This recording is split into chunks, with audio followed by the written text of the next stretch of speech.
प्रदेश भर में क्लर्कों की हड़ताल को आज 24वां दिन हो गया है, लेकिन सरकार के द्वारा जो 3 दौर की वार्ता हुई उसमें कोई सहमति नहीं बनी और अब सरकार भी सख्त होती दिखाई दे रही है और आदेश जारी कर दिए गए हैं नो वर्क नो पे के। लेकिन उसके बावजूद तमाम जो हड़ताली हैं क्लर्क वो यहाँ बैठे हुए हैं सेक्टर 12 मिनी सेक्रेटरीट के बाहर और लगातार नारेबाजी कर रहे हैं और कहीं ना कहीं 35-400 की जो मांग है उस पर अभी भी अड़े हुए हैं। नो वर्क नो पे का आदेश जारी करने के बाद में आखिर क्या अगला कदम होगा, बात कर लेते हैं आपसे। क्या नाम है आपका? मेरा नाम सूर्य प्रताप है, मैं डिस्ट्रिक्ट प्रेसिडेंट हूँ अपना clerical association welfare society Faridabad से। सूर्य प्रताप जी, आप लगातार हड़ताल पर हैं, 3 दौर की वार्ता भी हुई लेकिन सहमति नहीं बनी, अब सरकार सख्त होती हुई दिखाई दे रही है, क्या कहेंगे? सरकार कह रही है नो वर्क नो पे। सरकार को आज तक ये नहीं दिखाई दिया मोर वर्क लेस पे। हमने उनको अपने कागजों के माध्यम से भी समझाना चाहा कि जिस जवाहर यादव जी ये कह रहे हैं कि हिमाचल में सैलरी कम है, राजस्थान में सैलरी कम है, हरियाणा में ज़्यादा दे रहे हैं, तो मैं उनसे पूछना चाहता हूँ, मेरे पास ये कागज़ है हरियाणा और हिमाचल के, तो इस कागज़ के माध्यम से मैं उनको ये समझाना चाहूँगा कि जहाँ पर हिमाचल में सरकार 30,500 रुपये सैलरी दे रही है आफ्टर 2 ईयर्स, और जब नया कर्मचारी या क्लर्क लगता है 20,200 मिलते हैं और 2 साल के बाद उसको 30,500 मिलते हैं। लेकिन वो कह रहे हैं कि सबसे ज़्यादा उत्तर प्रदेश में है 21,900, वो देने के लिए तैयार हैं। वो अब भी झूठ बोल रहे हैं, झूठ का पुलिंदा बांध रहे हैं, झूठ बोल रहे हैं क्लियर। तो मैं उनको बोलना चाहूँगा कि पहले वो अपने आंकड़े सही करें। अगला कदम क्या है अब आपका? अगला कदम ये है, हम यहाँ से हड़ताल से उठने वाले नहीं हैं और हमारी हंगर स्ट्राइक भी चालू है और ये पूरा की पूरी जो जितने भी क्लर्क्स आगे बैठे हुए हैं ये हड़ताल से उठने वाले नहीं है जब तक 35,400 नहीं मिल जाएगा। 35,400 पर अभी भी अड़े हुए हैं, देख सकते हैं तमाम लोग बैठे हुए हैं, आप भी बैठी हैं, क्या कहेंगी? जिस तरह से सरकार भी अब सख्त हो रही है, लगता है मांग पूरी होगी क्या? सख्त तो हम भी साथ में सख्त हो जाएंगे, पूरे सभी के सभी हम भूख हड़ताल पे बैठ जाएंगे। अभी तो जैसे 5-5 बंदे करके हम भूख हड़ताल पे हैं, पूरे के पूरे बैठ जाएंगे। सरकार ने बोला कि सोमवार से हम इनके ऊपर कार्रवाई करेंगे, हम अपने स्ट्राइक को और ज़्यादा तेज कर देंगे। अगर कार्रवाई सरकार करती है तो स्ट्राइक और ज़्यादा तेज होगी, आप ये कह रहे हैं? हाँ जी।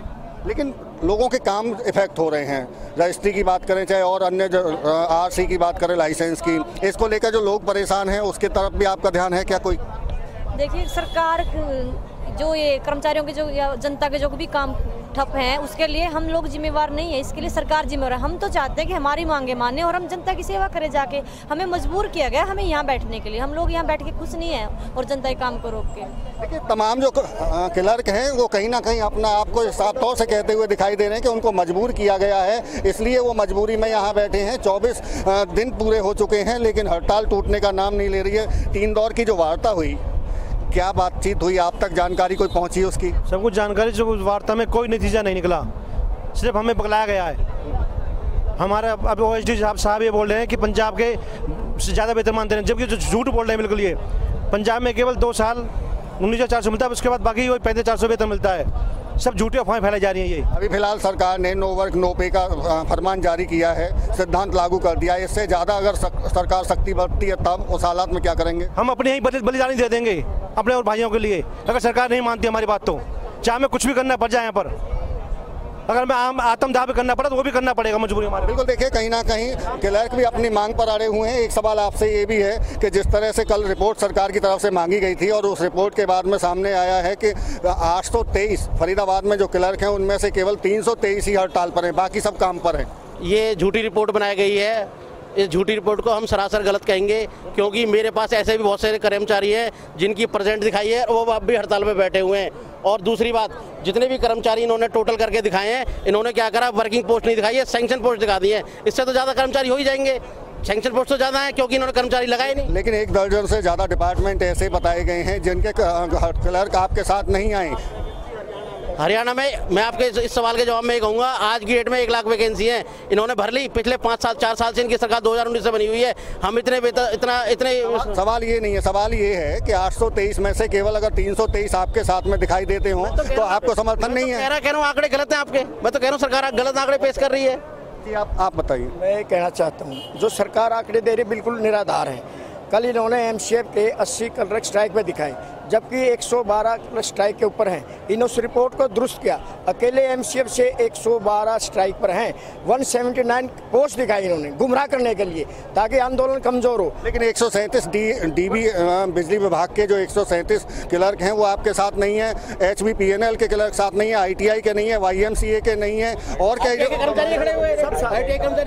ये सरकार भ्रांति फैला रही है और सरकार इस हड़ताल को तोड़ना चाहती है। हम आपके माध्यम से बता देना चाहते हैं, ये झूठों की सरकार है, झूठी अफवाह फैला रही है। और जो इनका आदमी जवाहर सिंह यादव है, वो 4 साल से कहाँ थे? आज सरकार का प्रतिनिधि बनकर चैनल पर बोलता है कि पंजाब से ज़्यादा दे रहे हैं, हम उत्तर प्रदेश के बराबर दे देंगे। अरे आप इसकी गहराई तक तो जाओ, उसको नॉलेज तो नहीं है इस बात की, इसको दुरुस्त करके आए। तो आपकी जो वार्ता हो रही है, फिर आप ये एक तरफ कह रहे हैं कि नॉलेज नहीं है, लेकिन फिर आपके जो प्रतिनिधि हैं फिर उनके साथ में बातचीत के लिए 3 दौर के लिए क्यों पहुंचे? आप पहले ये सवाल क्यों नहीं उठाया कि उनको जानकारी नहीं है और किसी को बात करनी थी? और जो हमारे नेताओं ने तथ्य दिए हैं, तथ्यों के साथ टेबल पर बात करें। आपके नेताओं को भी नहीं पता था कि जिससे आप बात कर रहे हैं उनको जानकारी नहीं है? जानकारी क्यों नहीं है? वो तथ्यों के फिर क्यों बात की? फिर क्यों बात की उनसे जिनको जानकारी नहीं? लोकतंत्र के अंदर तो बातचीत के माध्यम से समाधान निकलता है।